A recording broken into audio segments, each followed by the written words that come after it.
ভাইয়ের দ্বন্দ্বের জেরে মুরাদনগরে নারী নির্যাতন করা হয়, ভিডিও ছড়িয়ে দেন ফজর আলীর ছোট ভাই শাহ পরাণ।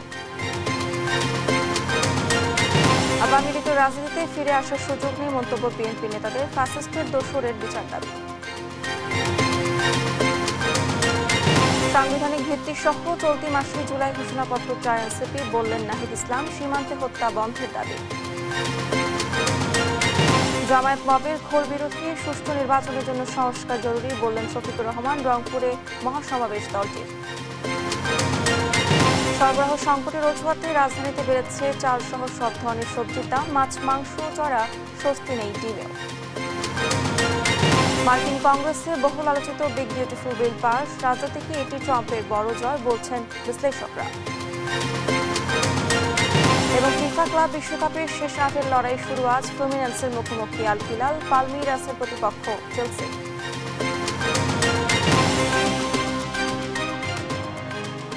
আমন্ত্রণ সংবাদ দুপুরে, দেখছেন শিরোনামগুলো, সঙ্গে আছি আমি ডানা ইসলাম। এবারে বিস্তারিত। কুমিল্লার মুরাদনগরে এক নারীকে মারধর ও বিবস্ত্র করে ভিডিও ছড়িয়ে দেওয়ার ঘটনায় নির্যাতনের ঘটনার মূল হোতা শাহ পরাণকে গ্রেফতার করেছে র্যাব। শুক্রবার দুপুরে রাজধানীর কারণ বাজারের র্যাবের মিডিয়া সেন্টারে এক সংবাদ সম্মেলনে এই তথ্য জানানো হয়। র্যাব জানায়, পূর্ব শত্রুতার জেরে এই ঘটনা ঘটানো হয়েছে। শাহ পরাণ ধর্ষণ মামলার মূল আসামি ফজর আলীর ছোট ভাই। ঘটনার পর থেকে আত্মগোপনে ছিলেন শাহ পরাণ। তার কাছে ধর্ষণের ঘটনার ছবি ও ভিডিও সহ অনেক গুরুত্বপূর্ণ তথ্য পাওয়া গেছে। বিস্তারিত আলী আকাশের প্রতিবেদনে।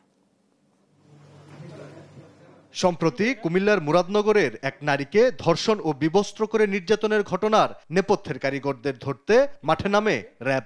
এই ঘটনার মূল আসামিরা গ্রেপ্তার হলেও ওই নারীকে মারধর ও বিবস্ত্র করে ভিডিও ছড়িয়ে দেওয়ার মূল হোতা ছিল ধরাছোঁয়ার বাইরে। এটা শাহপরাণ জানতো। বৃহস্পতিবার কুমিল্লার বুড়িচং এলাকায় অভিযান চালিয়ে তাকে গ্রেপ্তার করে র্যাব 11। গতকাল আমরা তাকে অ্যারেস্ট করেছি। শুক্রবার রাজধানীর কাউরান বাজার র্যাব মিডিয়া সেন্টারে সংবাদ সম্মেলনে র্যাব 11-র অধিনায়ক জানান, মূল আসামি ফজর আলীর ছোট ভাই শাহ পরাণ। ওই নারীকে নিয়ে দুই ভাইয়ের মধ্যে ইতিপূর্বে বিরোধের জেরে মব তৈরি করে এমন ঘটনা ঘটানো হয়। সে সব মিলিয়েই এই ফজর আলীকে একটু শায়েস্তা করার উদ্দেশ্যে মূলত এই পরিকল্পনাটা করে। এট দ্য সেম টাইম দুজনেই এই মহিলাকে উত্ত্যক্ত করতে, এবং এই ঘটনাকে কেন্দ্র করে তাদের মধ্যে সালিশও হয়েছিল। সেখানে ফজর আলী কর্তৃক শাহপরাণের হেনস্থার শিকার হয়েছে। সেটা থেকেই এই প্রতিশোধটা নেওয়ার জন্যই, ফজর আলীকে শায়েস্তা করার জন্যই মূলত এই ঘটনাটা সে সাজিয়েছিল। র্যাব জানায়, অশ্লীল ভিডিও চিত্র ধারণ করে পরবর্তীতে সেই ভিডিও চিত্র সামাজিক যোগাযোগ মাধ্যমে ছড়িয়ে দেওয়ার মূল হোতা শাহ পরাণ। মূলত শাহপরাণ জানতো যে তার ভাই যাবে, বিভিন্ন কারণে যায়। এট দ্য সেম টাইম তার সাথে মহিলার সাথে উত্ত্যক্ত করে আসছিল। সেইভাবেই শাহপরাণ ফজর আলীকে এই হেনস্থা করানোর জন্য এই পরিকল্পনা 26শে জুন করেছিল। আসামির বিরুদ্ধে আইনানুগ ব্যবস্থা গ্রহণ করা হচ্ছে বলে জানান র্যাব 11-র অধিনায়ক। তদন্ত হোক, অলরেডি 4 জন অ্যারেস্ট। আলী আকাশ, দেশ টিভি, ঢাকা। আওয়ামী লীগের নিজেদের ভুলে তাদের রাজনীতিতে ফিরে আসার সুযোগ নেই বলে মন্তব্য করেছেন বিএনপির নেতারা। আর সচিবালয় সহ প্রশাসনের বিভিন্ন জায়গায় ফ্যাসিস্টের দোসর রয়েছে, তাদের দ্রুত গ্রেফতার করে বিচারের দাবিও জানান তারা। বিস্তারিত নিয়াজ মোর্শেদের প্রতিবেদনে। শুক্রবার জাতীয় প্রেস ক্লাবের সামনে তৃণমূল নাগরিক আন্দোলন আয়োজিত সারা দেশে বিভিন্ন স্থানে লুকিয়ে থাকা আওয়ামী দোসরদের গ্রেপ্তার ও নিরপেক্ষ নির্বাচনের পরিবেশ সৃষ্টির দাবিতে প্রতীকী সমাবেশ। সমাবেশে যোগ দিয়ে বিএনপি নেতারা বলেন, কিছু রাজনৈতিক দল পিআর পদ্ধতিতে নির্বাচন চেয়ে নতুন করে নির্বাচনকে বিলম্বিত করার ষড়যন্ত্র করছে। লন্ডন বৈঠকের পরে কিছু ষড়যন্ত্রকারী রাজনৈতিক দল, তাদের মাথায় সমস্যা তৈরি হয়েছে। এই রাজনৈতিক দলগুলো অতীতে জনগণের ভোটে কখনো সংসদ সদস্য পর্যন্ত নির্বাচিত হতে পারে না। নির্বাচনকে প্রলম্বিত করার জন্য বিভিন্ন অজুহাত নিয়ে পিআর এর কথা বলছেন, যে সংখ্যানুপাতিক পদ্ধতির কথা বলছেন, তারা বলছেন যে সংস্কারের কথা বলছেন। এই কথা বলে তারা দেশে একটি অস্থিতিশীল পরিস্থিতি তৈরি করার চেষ্টা করছেন। আর বিএনপির ভাইস চেয়ারম্যান আসাদুজ্জামান রিপন বলেন, 111-এর সময় নির্বাচন ছিল বিতর্কিত। পরিকল্পনা করে শেখ হাসিনাকে ক্ষমতায় বসিয়ে ভারতের আধিপত্য কায়েম করা হয়েছিল। আওয়ামী লীগকে আবার ক্ষমতায় পুনর্বাসিত করার একটা ডিজাইন ছিল 2008-9-এর যে ইলেকশন, 111-এর পর ইলেকশন। একেবারে প্ল্যান করে আওয়ামী লীগকে বসানো হয়েছে, একেবারে প্ল্যান করে বাংলাদেশটা যাতে ভারতের একটি করদ রাজ্যে ধীরে ধীরে পরিণত হয়ে যায়, ভারতের আধিপত্যবাদ যাতে প্রতিষ্ঠিত হয়, সেই উদ্দেশ্যে 111 সৃষ্টি হয়েছিল। আর যেসব সরকারি কর্মকর্তা বিগত 3টি বিতর্কিত নির্বাচন আয়োজন করতে সহযোগিতা করেছিল, তারা এখন প্রমোশনের জন্য তদবির করছে। তাদের চিহ্নিত করে দ্রুত বিচারের দাবি জানান বিএনপি নেতারা। আওয়ামী লীগ বলে নিয়াজ মোর্শেদ, দেশ টিভি, ঢাকা। জুলাই আগস্টের মধ্যে জুলাই ঘোষণাপত্র দিতে হবে বলে মন্তব্য করেছেন জাতীয় নাগরিক পার্টির আহ্বায়ক নাহিদ ইসলাম। শুক্রবার দুপুরে 12:30টার দিকে ঠাকুরগাঁও শহরের বাস স্ট্যান্ড এলাকায় জুলাই পদযাত্রা কর্মসূচিতে এ কথা বলেন তিনি। এ সময় তিনি আরো বলেন, এটা হাসিনার বাংলাদেশ নয়, এটা গণ অভ্যুত্থান পরবর্তী ছাত্র জনতার বাংলাদেশ। বাংলাদেশপন্থীদের হাতেই বাংলাদেশ চলবে। যে কোনো মূল্যে সীমান্তে গণহত্যা বন্ধ করা হবে। ঠাকুরগাঁও সহ উত্তরবঙ্গের অবহেলিত জেলাগুলো আঞ্চলিক ও অর্থনৈতিক বৈষম্য দূর করা হবে বলেও মন্তব্য করেন তিনি। এ সময় এনসিপির মুখ্য সংগঠক হাসনাত আব্দুল্লাহ, সার্জিস আলম সহ কেন্দ্রীয় নেতারা উপস্থিত ছিলেন।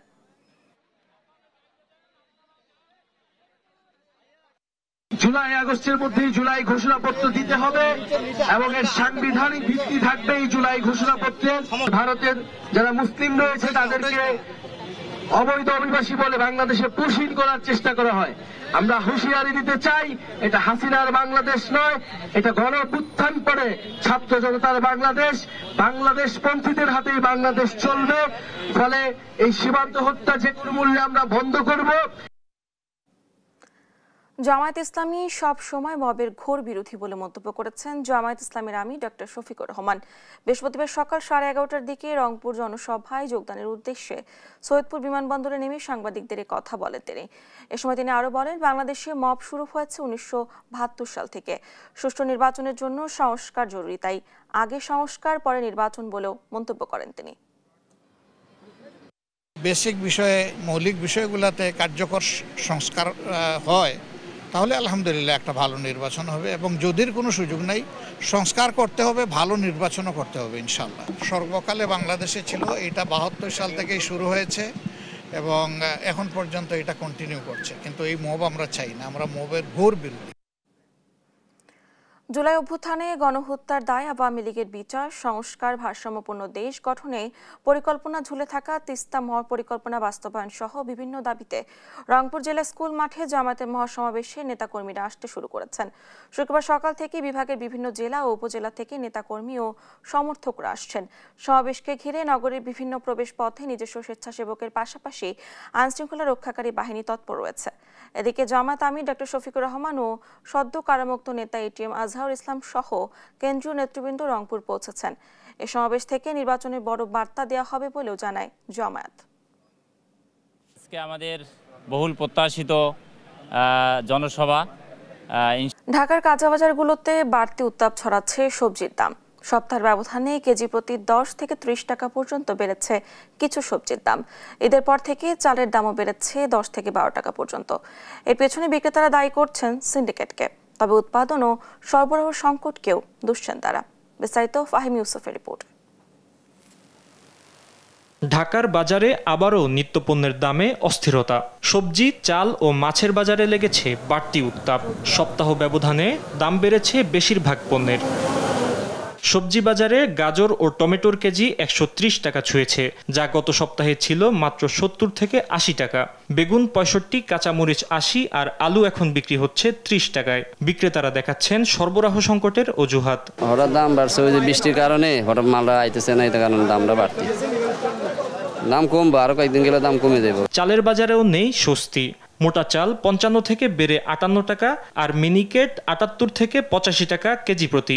দাম বৃদ্ধির পেছনে বিক্রেতারা দায়ী করছেন সিন্ডিকেটকে। কিছু কনজিউমার কোম্পানি বছরের সিজনের প্রথমে যখন দেখা যায় ধান উঠে, ওরা কি করে হিউজ পরিমাণ চাল স্টক করে মজুত করে রাখে, যখন বাজারটা একটু বাড়ে তখন ওরা আস্তে আস্তে বাজারে দেয়। মাছের বাজারে তুলনামূলক কম পরিবর্তন। তেলাপিয়া ও পাঙ্গাস কিছুটা সাধ্যের মধ্যে হলেও দেশি মাছের দাম বরাবরই চড়া।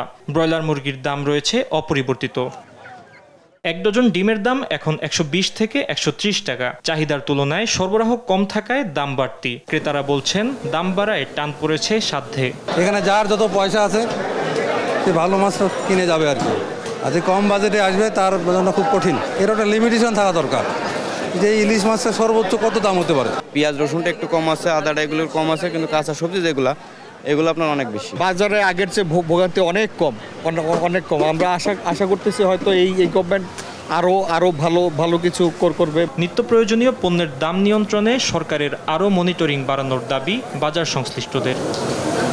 ফাহিম ইউসুফ, দেশ টিভি, ঢাকা। ঢাকায় জীবিকার তাগিদে কিংবা ভাগ্য বদলের আশায় প্রতিনিয়ত দেশের বিভিন্ন প্রান্ত থেকে ছুটে আসছেন নিম্ন আয়ের মানুষ। আত্মীয় স্বজন কিংবা পরিবার পরিজন না থাকায় ইট পাথরের যান্ত্রিকী নগরে অনেকেরই স্থান হয় ফুটপাত, বাস টার্মিনাল কিংবা রেল স্টেশনে। রোদ বৃষ্টি ঝড়ে তাদের ঠাঁই হয় খোলা আকাশের নিচে। ছিন্নমূল এসবের মানুষের জীবনচিত্র তুলে ধরছেন সাদ আহমেদ। জীবন নিয়ে কত শত অভিযোগ আমাদের। প্রাপ্তি অপ্রাপ্তির হিসেব কষতে কষতে বিষণ্ণতায় ডুবে যাওয়া মানুষগুলোর কাছে উদাহরণ হতে পারে পলিথিন মোড়ানো এই মানুষটি। ঢাকা শহরে এরকম হাজারো মানুষ রয়েছে যাদের মাথা গোজার ঠাইটুকু পর্যন্ত নেই, যাদের ঘুমোতে হয় রোদ বৃষ্টি ঝড়ে এই রাস্তায় কিংবা ফুটপাতে। রাত তখন প্রায় 2টা। সারাদিনের কর্মব্যস্ততা শেষে আপনি আমি যখন নরম কোনো বিছানায় গভীর ঘুমে, তখন ভারী বৃষ্টিতে পলিথিন মুড়ি দিয়ে খোলা আকাশের নিচে ঘুমিয়ে আছে কিছু মানুষ, যাদের কোনো পরিচয় নেই। পরিচয় একটাই, তারা ভাসমান। কাজের সন্ধানে শহরে আসা এসব মানুষগুলো আশ্রয়হীনের পাশাপাশি বঞ্চিত বেশিরভাগ মৌলিক চাহিদা থেকেও। গাড়ির প্রচণ্ড শব্দ তাদের ঘুমে ব্যাঘাত ঘটাচ্ছে না, কারণ ছিন্নমূল মানুষগুলো সারাদিনের হাড় ভাঙা খাটুনির পর ক্লান্তির ঘুমে আচ্ছন্ন। সোডিয়াম বাতির রাতের শহরে রয়েছে হাজারো মানুষের জীবিকার লড়াইয়ের ভিন্ন গল্প। পুরো শহর যখন ঘুমিয়ে যাওয়ার প্রস্তুতি নেয়, তখনও জেগে থাকে কিছু মানুষের স্বপ্ন। রাতের আলোতেই বেঁচে থাকার গল্প বুনে তারা। তাদের একজন মনু মিয়া। সকালে তাকে মহাজনকে জমা দিতে হবে ভাড়া, তাই পেটের তাগিদে বৃষ্টির মধ্যেই রিক্সা নিয়ে বের হয়েছেন তিনি। কাস্টমারই নাই বৃষ্টির কারণে কে বেরোবে কোন? বাইরে কি করব, মহাজনের জমা আছে, নিজের পেট আছে, বাল বাচ্চা আছে না। এই যে কেবল বাইরে 2 খেপ মারছি, চালামো সকাল 12টা পর্যন্ত। ভাগ্য বদলের আশায় হবিগঞ্জ থেকে ছুটে আসা চা বিক্রেতার জীবনের গল্পটাও মনু মেয়ার মতো। রাতে বেশিরভাগ দোকান বন্ধ থাকায় কিছুটা বাড়তি বিক্রির আশায় সারা রাত ফুটপাতে বসে চা বিক্রি করেন তিনি। তো একটু ইনকাম বেশি হয়, বেচা কিনি হয় ভালো। কষ্ট তো হইব, কষ্ট ছাড়া কোনো আর কাজ নেই। ঢাকা শহরে ভাসমান মানুষের সংখ্যা সুনির্দিষ্টভাবে জানা না গেলেও ঢাকা বিশ্ববিদ্যালয়ের একটি গবেষণা বলছে রাজধানীতে ভাসমান মানুষের সংখ্যা প্রায় 1.5 লাখ। ভাঙাগড়ার দুনিয়ায় ধনী গরিবের বৈষম্য দূর হয়ে সবার জন্য তৈরি হবে নিরাপদ ও ন্যূনতম সম্মান নিয়ে বেঁচে থাকার নিশ্চয়তা, এমন প্রত্যাশা সবার। সাদ আহমেদ, দেশ টিভি, ঢাকা। চুয়াডাঙ্গা জেলা স্বাস্থ্য বিভাগে স্বাস্থ্য সহকারী পদে নিয়োগ পরীক্ষা নিয়ে অনিয়মের অভিযোগ উঠেছে। পরীক্ষার আগের দিন গভীর রাতে সিভিল সার্জন কার্যালয়ে গোপন মিটিং ও পরীক্ষার দিন কেন্দ্রে গিয়ে নির্দিষ্ট পরীক্ষার্থীকে উত্তর বলে দেওয়ার অভিযোগ পাওয়া গেছে। সহকর্মী খায়রুজ্জামান সেতু তথ্য ছবিতে আরো জানাচ্ছেন আব্দুল্লাহ মারুফ। চুয়াডাঙ্গায় 20 জুন 16তম গ্রেডে স্বাস্থ্য সহকারী পদে 39টি শূন্য পদের বিপরীতে 13,668 জন চাকরি প্রত্যাশীর লিখিত পরীক্ষা অনুষ্ঠিত হয়। 22 জুন 205 জনকে উত্তীর্ণ করে তালিকা প্রকাশ করা হয়। মৌখিক পরীক্ষা হয় 24 ও 25 জুন। এরই মধ্যে এই পরীক্ষায় অনিয়মের অভিযোগ তুলে সামাজিক যোগাযোগ মাধ্যমে প্রতিক্রিয়া শুরু হয়েছে। অনুপস্থিত প্রার্থীকে উত্তীর্ণ করার অভিযোগ নিয়ে বিতর্ক বাড়ায় 23 জুন আসে সংশোধনী বিজ্ঞপ্তি। এতে বলা হয়, মুদ্রণজনিত ত্রুটির কারণে উত্তীর্ণের তালিকায় একজনের রোল নম্বরের স্থলে অপরজনের রোল নম্বর লিপিবদ্ধ হয়েছে। নতুন করে যুক্ত হওয়া এই প্রার্থীকে 25 তারিখে মৌখিক পরীক্ষা নেওয়া হয়। এই প্রার্থীর চাকরি হয়েছে। উথলি 2 নম্বর ইউনিয়নের স্বাস্থ্য সহকারী পদে আমার ওয়াইফ একজন ক্যান্ডিডেট। তো এখানে সে পরীক্ষা দিতে যেয়ে দেখে যে একটা সংশোধিত রেজাল্ট এসছে। একটা মেয়ে প্রথমে তার রেজাল্ট আসেনি, পরে সংশোধিত রেজাল্ট এসছে। এই রেজাল্টটা আমার কাছে বিতর্কিত মনে হয়েছে। এই রেজাল্টটাই বিতর্কিত এবং আমরা চাচ্ছি যে, এবং তাকে ভাইবা নেওয়া হয়েছে সবার লাস্টে এবং তাকে চাকরি দেওয়া হয়েছে। এটাই আমার কাছে বিতর্কিত মনে হচ্ছে। তো যার রোল নাম্বারটাই নাই তার কিভাবে হচ্ছে যে ভাইবা নেওয়া হয়? আর এটা লাস্টে দিয়েছে এবং এবার এটা এসে হচ্ছে যে তার রোল নম্বর না থাকার কারণেও সে এসছে এবং আমি মনে করি যে এটা একটা বিতর্কিত রেজাল্ট।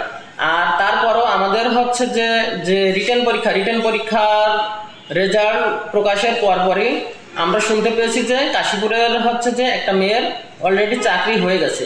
তো যখন ভাইবা পরীক্ষা অনুষ্ঠিত হয়নি তখন হচ্ছে যে তার কিভাবে চাকরি কনফার্ম হয়ে যায়।